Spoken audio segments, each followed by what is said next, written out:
Come in. Hello, Mr. Dunn. How are you? Hi, how are you? My name is Denzel. Good to meet you. I'm here representing ADP, and I specialize in medium-sized businesses. How are you today? Great, fantastic. Have a seat. Oh, thanks. That's the best thing I've heard all day. I've been on my feet. Yeah, good stuff, good stuff. How's your day been today? Busy, but, you know, that's typical. Okay, that's great. Yeah. Busy is always good. Yeah. You mind if I take some notes today? Not at all. Okay, everything you say I want to capture. Everything's very important to me. Okay. Okay. So I'm here because of our mutual relationship with Pat Smith, and he told me a little bit about yourself and about your company. Yeah. So I just want to know, how did you and him connect? Well, you know, we've been a client of his for a number of years, and so he explained to me that he had a relationship with ADP.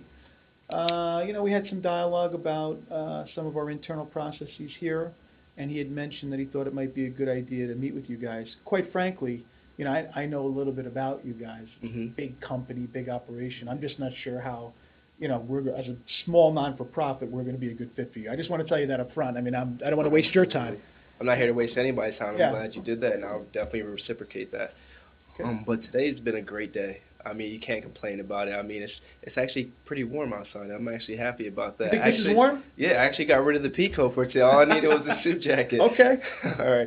So I'd love to dive straight into business. As you mentioned before, our time is very limited. However, I am new to the area here, Yep. so I want to know if there's anybody else you want to include in this meeting. No, it'll be just me today, although I will tell you up front, and as you would find with any non-for-profit, you know, we have a board. Okay. And any decision we make regarding the company, we buy in a pencil. Everything seems to have to go before the board. So I thought what we do today is have this be more or less an information gathering session. Okay. And then if it's worth pursuing, I would present it to the board, and we can discuss the next steps. All right, that all sounds great to me. So the course of action I plan to take today is that I definitely want to find out a little bit more about yourself and a little bit more about your company. I mean, Pat filled me in somewhat, but I'd like to hear from you. Sure.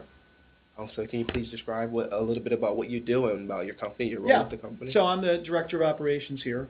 My responsibility really is the day-to-day of the organization, you know, making sure that we're fully staffed, that we're meeting our objectives in the field, and obviously all the administrative stuff that comes with running the business. Okay. HR, payroll, things like that. So you'll be the one handling HR and payroll? Correct. Okay. And can you tell me, Pat blabbered a little bit, he mentioned that you were in a profit organization before, you were a COO. Can you tell me what the transition has been like from a profit organization to a nonprofit?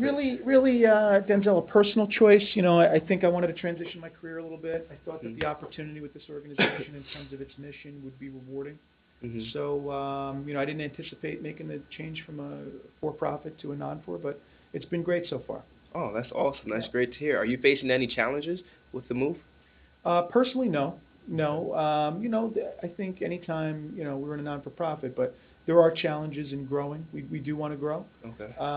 You know, you're dealing with a very, very tight budget in most cases. So, you know, those are typical challenges. Absolutely. And how do you plan to grow? Well, right now we have 12 locations over 12 states. We'd like to grow in at least 3 more areas by the end of the year, by the end of next calendar year, I should say. Okay. So I think the way that we'll do that is by, you know, making sure that, you know, we're meeting our objectives, we're staffing the right people in the organization, and, you know, staying close to budget or on budget. Absolutely. Can you describe some of your objectives? Yeah, so like I said, the growth of number of locations would be big. I think, you know, one thing the board talks a lot about is increasing internal efficiencies. Okay. So, you know, when you think of that, you think of systems, you think of processes, you think of, you know, automation. So I think they're looking closely at those things to see how we can be quicker, stronger, faster, that kind of thing. Absolutely. Yep. Okay. So I definitely commend you on switching to the nonprofit organization. I mean, as myself, I was actually part of the Boys and Girls Club as a child. I actually played basketball there. So I'm really familiar with the organization. I just want to say that I commend you on that because it's a really good organization, especially in the company you're with now, people helping people, you know, giving people that second shot and really being that leader, really being that ideal figure to really look up to. I think that's great. I just wanted to commend you on that. Thank you. Can you walk me through your hiring process? Hiring process, yeah. So, you know, typically we will get referrals and applications from other non-for-profits. That's where a bulk of our flow comes from. You know, we will put them through a pretty, you know, extensive interview process. I'm involved in that process. And if they get through that, we run a couple background checks, and then they're off and going. I would tell you that the background checks that we do are pretty limited, basic, driver's license, things like that, criminal background. It certainly doesn't tell us everything that we want to know. Okay. And what would you like to know? Some of the things. Like sometimes it's good to be able to know if they have any special certifications, what their educational background is it legit, that kind of thing. Okay. That sounds all good. So just to recap everything, I just want to make sure I'm understanding you correctly. One of your major concern areas of improvement are just going to be growth. You have 12 locations, and you're looking to expand it to 3 states, correct?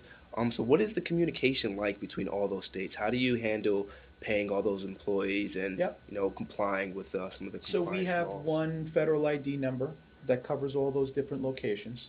As the time is collected in each location, it's forwarded here, and then I'm responsible for putting it in. Okay, and has this strategy been successful? So far, so good. I mean, it is what it is.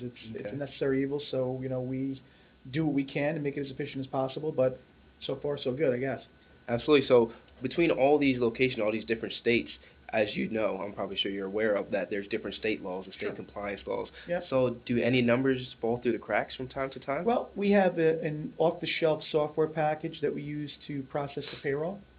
Okay. So part of that involves getting, periodic updates from the company that provides the software.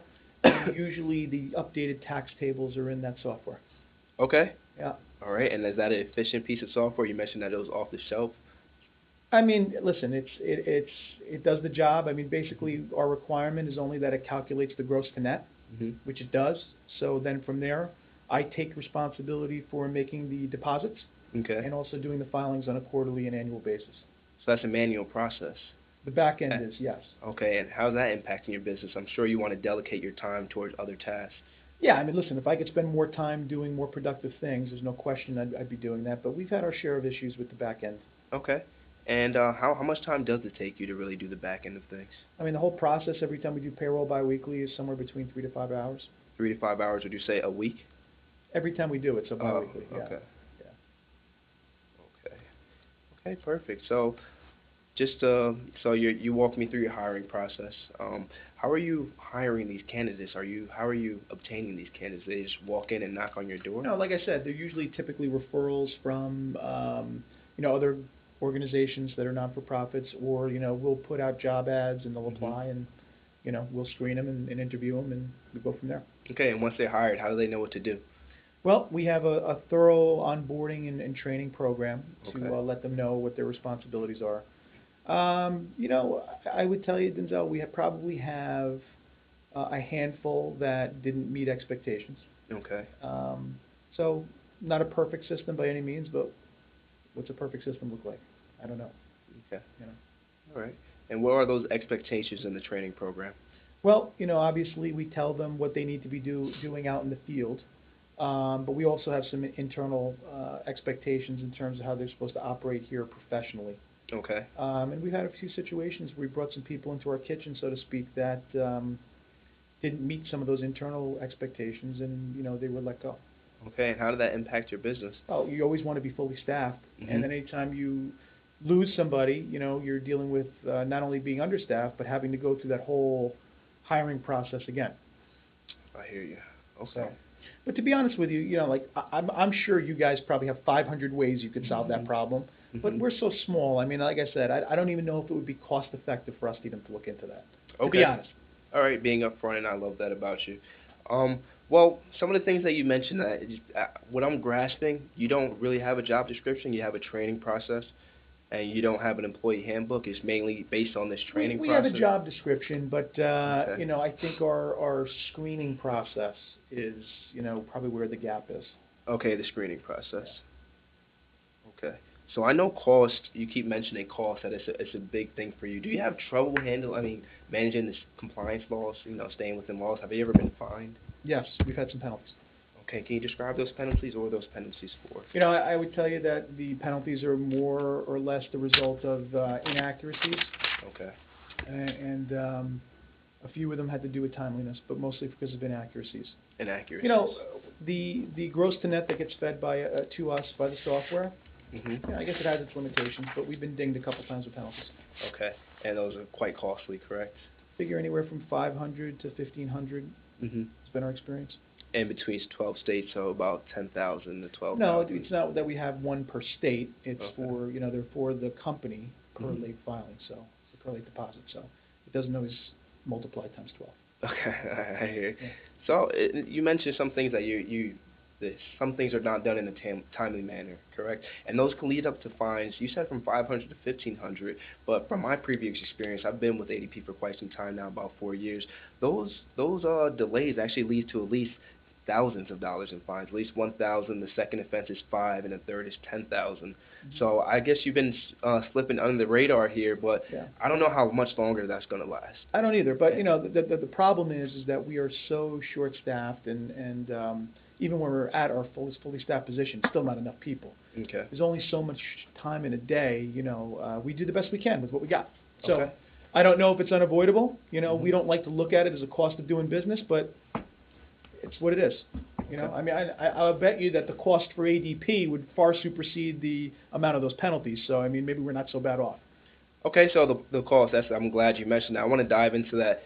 See, really what ADP is here to do is protect your business. We want to shield your business from getting these penalties. That's not something you really want to incur, actually being a model figure like yourself, especially for these people that you are giving that second chance to. So I'm assuming you would like to do things more ethically, not get fines and everything like that. So what we're here to do is demonstrate some more value for you. Yeah, and by the way, I don't think it's a matter of ethics. We have every intention of doing things the right way. I just think it's a matter of, accuracy. Accuracy. So what's There's no intent. Okay. It's just mistakes. All right. So these mistakes are due to a manual process, correct? That's fair. Okay. Yeah. So with ADP, a solution that we offer is that everything we do is in real time. So if you're handling payroll will be processed as soon as they punch in. And Pat blurred off that you guys use a 4-digit punch code. That's correct. Yeah, and with similar companies that I've worked with, that's not been the most accurate way of doing things, because that buddy punch code gets passed around, it gets circulated within all the employees, and then that leads to you guys paying people overtime, and that's extremely costly for you. Mm-hmm. Would you agree? Yeah, I mean, listen, I would tell you that over time, since we've installed the system, we've had suspicion of people buddy punching. Mm-hmm. We haven't had time to jump in and quantify that, and do the dirty work to find out. But yeah, we suspect that it's out there.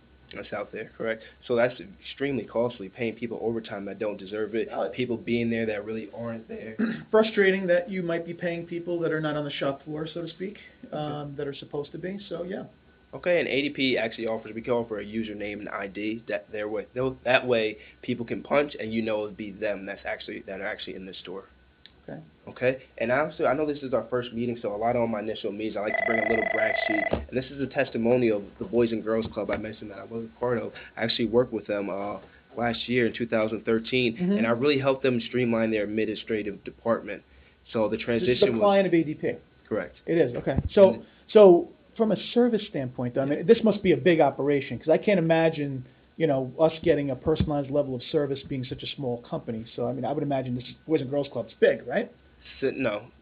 This is they're actually considered a small business. They're a nonprofit, but they're considered a small business. They had about 1 to 50 employees. So actually you're larger, and this is why I'm taking on this task today, because I really want to help you. I really want to protect your business. I know as you get bigger, you're now under the scope. Now, feds really want to zero in on why you're being so successful. So that's why I'm really here to shield your business, and I would really love to dive more into that. I know our time is coming to a halt today. Yeah. However, I have come prepared with a demo of what our services can do for you. Okay. And that demo is going to be here. It's our payroll and HR 411 services.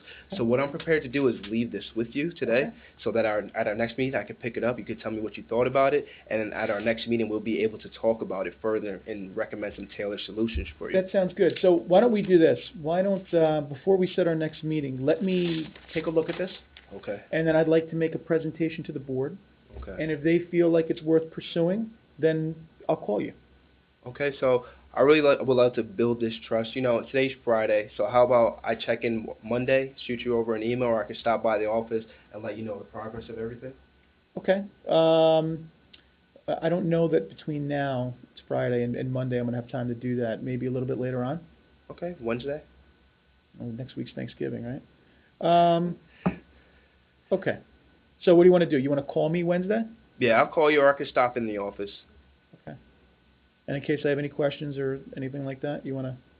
I want to tailor those recommendations because